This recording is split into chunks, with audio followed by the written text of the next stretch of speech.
Pour moi, la première des choses, quand vous recevez un message, quand vous lisez une publication sur les réseaux sociaux, première des choses, c'est vous méfier qui a dit ça.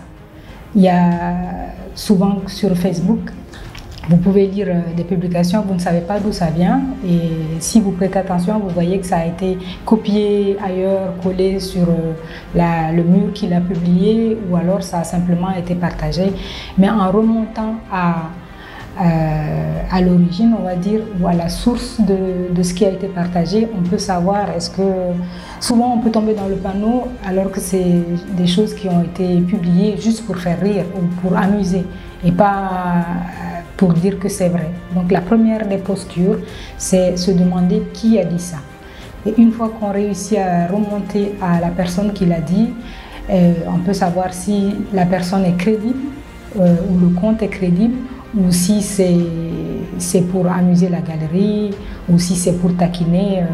Vous pouvez être sur une plateforme où l'accès à votre mur est permis à tout le monde, mais vous savez bien que vous avez des relations particulières avec Massamba et Mademba qui peuvent vous permettre d'user de l'ironie ou de la taquinerie sans que ça prête à confusion. Vous savez que vous avez ce genre de relation. Vous savez que c'est de l'ironie, que c'est de la taquinerie. Mais quelqu'un qui vient d'arriver sur votre mur, de commencer à suivre les échanges, peut vous dire, mais je ne sais pas pourquoi il dit ça, mais telle personne, elle est mal polie, elle a insulté, elle est ci et ça, parce que ils n'ont pas suivi tout le fil, ils n'ont pas connaissance de tous des rouages des relations que vous avez. Il faut être sceptique par rapport à ce qu'on a, se renseigner sur les sources, et si jamais ce n'est pas possible, souvent ça prend du temps, souvent on n'a pas les compétences. Nous avons été formés dans des écoles pour ce métier que nous faisons de journalisme, mais il y a des gens dans le public, ce n'est pas leur métier, ils n'ont pas acquis ces compétences. Ce qu'ils peuvent faire, c'est s'adresser à des gens qu'ils connaissent. Si vous avez appris qu'il y a un accident, vous pouvez demander, vous connaissez peut-être des gens dans la région où on a dit qu'il y a eu l'accident, vous vous renseignez auprès de ces gens. Vous connaissez des journalistes, vous pouvez leur demander, et parmi les journalistes que vous connaissez, vous avez des fact-checkers. Il y a beaucoup d'organisations de fact-checking qui ont des canaux ouverts pour que le public puisse leur adresser leurs questions.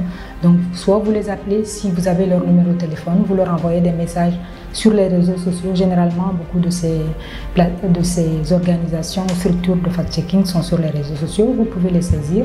Ils vont, s'ils ont déjà travaillé là-dessus, ils peuvent vous donner les résultats de leur recherche. Sinon, ils vont travailler là-dessus, ils vont vous répondre. Dans le cadre de West Af News, où nous nous trouvons actuellement, il y a une rubrique de vérification de faits qui s'appelle Verifact, et ils sont dans un projet dans ce cadre-là, et souvent les publications sont accompagnées de Sénégal Fact avec le hashtag Sénégal Fact.